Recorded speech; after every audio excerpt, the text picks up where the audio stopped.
to today's video. Today we are going to be playing Depression Quest. This is a game I found on Steam, and I know a lot of people have been going through some depression and everything, so I thought it would be a great time to play this kind of game. This is an interactive non-fiction about living with depression. It's literally like a real story, so let's begin.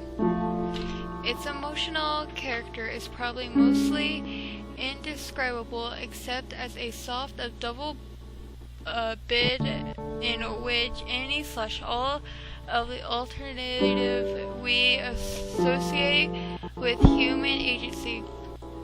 Sitting or standing, doing, resting, speaking, or keeping silent, living or dying are just unpleasant, but literally horrible. That was by David Foster Wallace.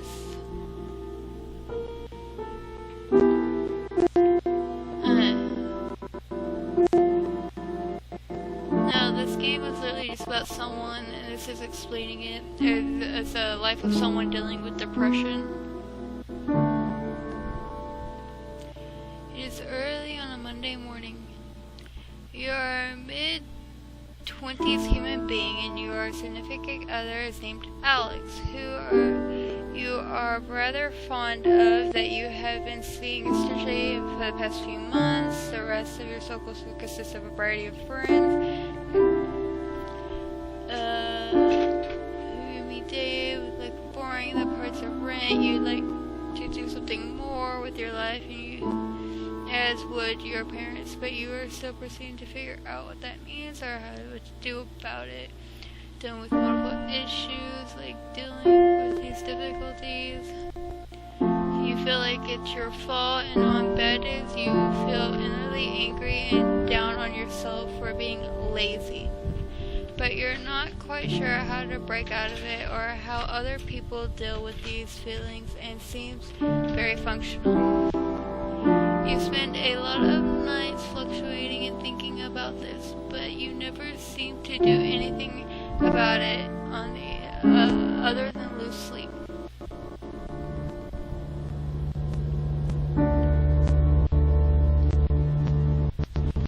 It is unseasonably warm Wednesday evening. You spent the past several hours at work.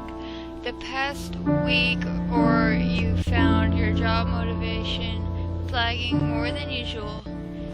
You've been in a fog practically all day today, simply going through the motions without realizing even what you've been doing half the time, and yet it seems to be moving at half speed. You're so checked out that when your boss approaches you to tell you that it's dead and you can go home early, it barely registers. As you walk home, the streets hiss from the recent rainfall. You know your significant other will be in classes until late, other couple hours at least. You briefly consider using these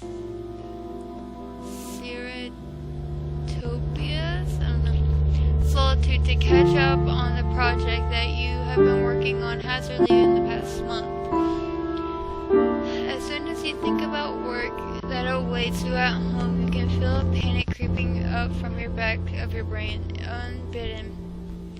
All you can think about is how incredibly far behind you are, and the amount of work seems nothing less but insurmountable. By the time you arrive home and change out of your uncomfortable work clothes, the stress weighs down on you heavily wet wool blanket. Your computer seems to be staring you down from your desk. You want to sit down and work, but mere thought of trying to work sends your stress levels flying. More than anything, you feel suddenly and absolutely exhausted and feel a strong desire to simply hide in bed. What do?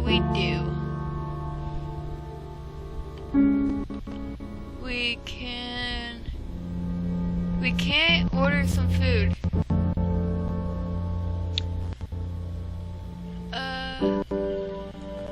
Sit down at your desk and try to make do some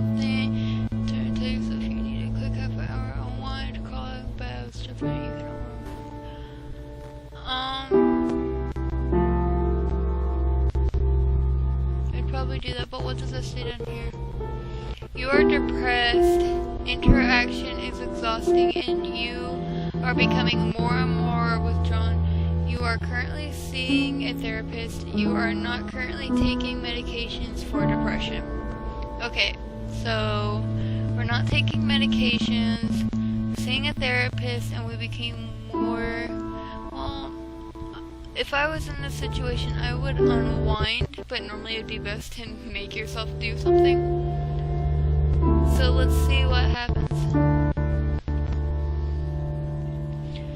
Just a half hour of TV, you tell yourself, absently grasping for the remote. You don't so much sit down on the couch as sink into it. You turn on the TV and start going through your casual channel routes. After a few cycles of this, you realize that you're really not doing much more than thumb calisthenics and absolutely killing time. You check the clock and see that over 20 minutes have already passed since you sat down. As your self-imposed time limit creeps ever near, you become more and more anxious. You stand up and walk to the fridge, telling yourself, I'll just make a quick sandwich and get to work after that. Can't be productive on an empty stomach, right? As you eat, you start pacing around your apartment, heading past your bedroom. In the process, you stopped in the doorway as physically unable to cross the threshold. Familiar waves of exhaustion start ranking you, and you feel simultaneously tired and panicked. You close your door and head back to the couch.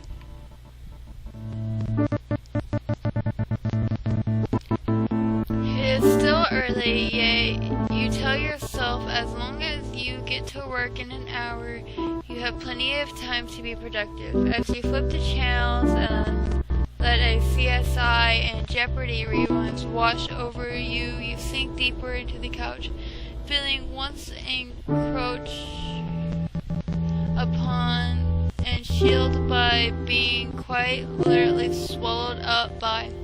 As the seconds, hours drew nearer, sure enough, you find yourself getting anxious and jittery. You repeat the fridge-paced couch process a couple more times before you look at the clock and realize that several hours have passed, and not surprisingly, you've managed to get no work done. You crawl into bed, acutely aware of the fact that you have work in the morning, and any opportunity you had to catch up on your own creative endeavors today was squandered. You feel so disgusted with yourself that when Alex calls to talk to you on her way home from class, you simply say you had a rough day at work and you're trying to get some rest before your shift tomorrow. She says she understands and wishes you a good night, although you can't help but notice that she sounds slightly disappointed. Ironically, the stress is potentially upsetting your partner, compounds with the stress of not having gotten anything done this evening and the stress of having to go to work tomorrow. The buzz of anxiety in your brain melts together with your body's utter physical exhaustion, and you sink into a semi-hypogenic, anxious funk, too tired to try to work, to fall asleep for the next several hours. Okay guys, well I'm just gonna end this. We got past day 1, and I would do some more if I want to get your opinions on this. So please tell me in the comments if you want to see more or not. If you like this video, don't forget to like it and hit the subscribe button. I make videos every day. Have a wonderful day, guys.